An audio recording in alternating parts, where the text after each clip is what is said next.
Hello, Aries. Love reading po tayo. This is for the month of April to May 2026. Kuha po tayo ng ilang guidance advice, messages para sa inyo.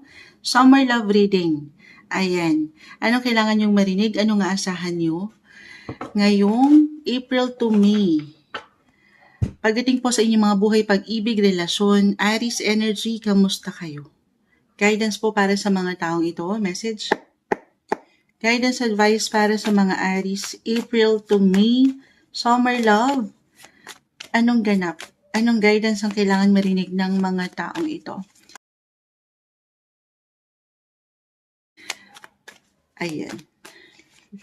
Laban natin to Aries, guidance, Ten of Cups. Family, home, napakasipag niyan. Kanina pa siya talon ng talon. Ayan. About home, family, your loved ones. So, andito pa rin tayo sa inyong mga season. Happy birthday, Aries. Kamusta? Saan ba tayo? Ay, sa mga nag-birthday na or mag-birthday pa lang, hopefully, naging masaya naman kayo. The Ten of Cups is here. Naging masaya kayo sa inyong mga paraan. Okay. The Six of Swords. Parang merong magbabalik. Aries, April to May. For some of you, just only take what resonates. Especially kung parang bang meron pang unfinished business or wala pang closure or meron kayong kailangan pag-usapan na may kaugnayan sa inyong relasyon, of course, or sa pamilya, especially rin kung kayo'y mga dumadaan sa annulment or divorce. Ganon yung energy, guys, para sa ilan. Parang meron kayong kailangan pag-usapan, ayusin, klaruhin sa connection nyo. King of Wands, Ace of Swords. Yes, kailangan maging mapaangat yung boses po. Yung kumpiyansa rin sa sarili at maging diretso kung ano yung tinatakbo pa talaga.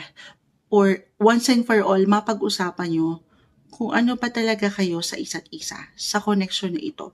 Or especially kung may mga anak na kayo, Aries, kung ano yung kailangan yung pagtuunan. Kung dito na lang ba sa pagko-parenting nyo, may mga bata na umangat. Kumbaga, yung maturity, guys. Okay, so tayo yung general message. Ganun yung energy nyo nakukuha ko agad. Para kahit na hindi na kayo or may mga pinagdaanan na kayo, ay mananatili yung connection para sa mas practical or mas legal, mas civil. Yes po, hindi isang legal advisor si Moonchild, simpleng card reader lang tayo. Pero may ilang focus po sa maturity, kung paano nyo mapapaangat yung sense of responsibility sa family. Okay, lalo pa for some na in a way nagkaroon ng tension o hindi kagaanan sa relasyon. Or ito na yung pinaka-advice, connect, communicate. Lalo kung meron kayo ilang pag-aalala, Aries, sa inyong relasyon. Okay, so, okay, other messages, I feel for some may pagkamainipin or mainitan. Huwag lang padalos-dalos sa bawat aksyon, desisyon. Of course, just because umangat, parang ang pinaparating ng cards, gagamitin na ang boses, ikaw na tong kakausap, lalo kung may ilang worry ka or ilang gusto mong itanong sa iyong, it could be an ex, someone from the past, guys.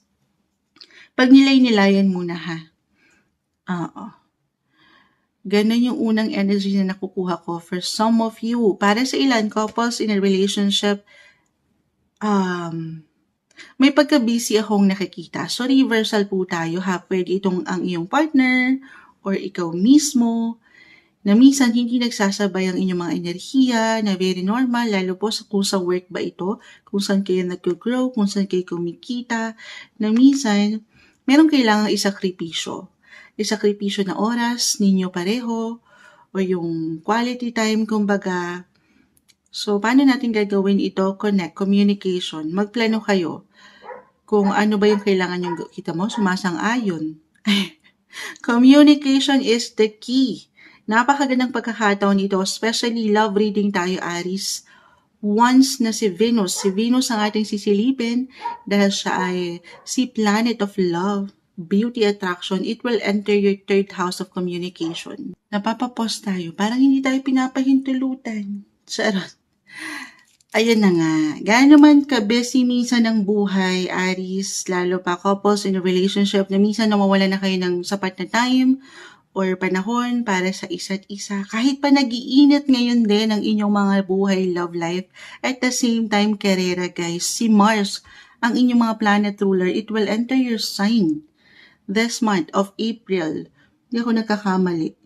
Yes. So, parang all eyes are on you, Aries. Parang higit kayong kakailanganin sa trabaho rin, sa pamilya, pagdating sa partner mo. Especially kung may mga anak na rin kayo. So, hindi nyo na alam kung saan kayo ilalagay. Saan na kayo? I mean, isa-isa lang. Okay? Magplano hanggat kaya. April to May, summer love reading tayo, guys. Para ba, kasi baka hindi na kayo nabibigyan ng sapat na oras together ng partner mo. So, magplano kayo para sigurado. And communicate. Sabi ko nga, napakagandang pagkakataon ito. Once pumasok na si Venus sa inyong mga third house, have a heart-to-heart conversation. Ano man ang tinatakbo ng relasyon, kung kayo may pinagdadaanan, sabi ko nga, kung parang may mga, medyo nagkaroon na kayo ng tension, na nasa legal matters na kayo or ilang issue, may ilang ayusin dapat, boses po. Maaaring merong komunikta at balita impormasyon na magmumula sa inyo mismo or sa inyong mga partner, ex-partner. The Six of Swords kasi connected sa past. Diba? Sumasang-ayon. Or kung single kayo, kung magiging bukas kayo, ito pwedeng kusang umangat, iangat ng universe sa inyo, someone na pwede nyo makakonekta kahit over the net.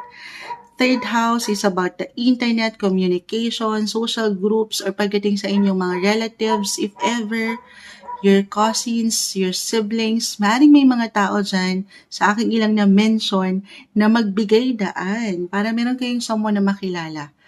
Patungo kay the one, kung ito lamang po ay inyong pahihindulutan, or kung handa na kayo. Okay, hindi nyo kailangan agad magmadali or mainit. Take it easy. Hinga muna. Huwag pa dalos-dalos sa action, Aries. Kasi as an Aries, may tendency minsan na tuloy lang, laban lang, na hindi masyado natin mag-iisipan kung ano yung bawat step. So, sa bawat hakbang mo, April to May, pagdating sa love life, pag ninilay-nilayan, ayan, huwag maiinip, huwag magmamadali. Trust the process. At syempre yung tiwala nga, yung kumpiyansa sa inyong mga sarili. Okay, papaangatin ito. Nag-iinit po ang inyong mga buhay. Ang kailangan na lang dito ay yung priority.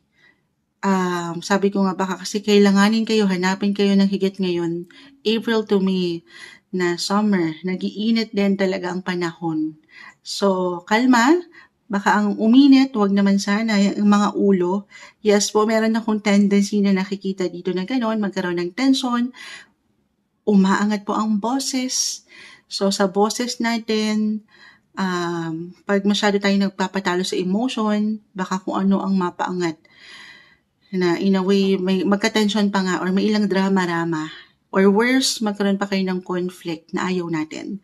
Communication is the key. Sabi nga nila, mga bagay-bagay ay may dadaan sa mabuting usapan. Magplano rin para sigurado ay see celebration, happiness, fulfillment, lalo pa kung may babalansin nyo ito ng kalma. Okay, tiwala. Have fun, enjoy, deserve nyo yan. Ito yung umaangat na guidance advice, love messages po tayo. April to May 2026. Mensaheng gabay lamang po, Aries.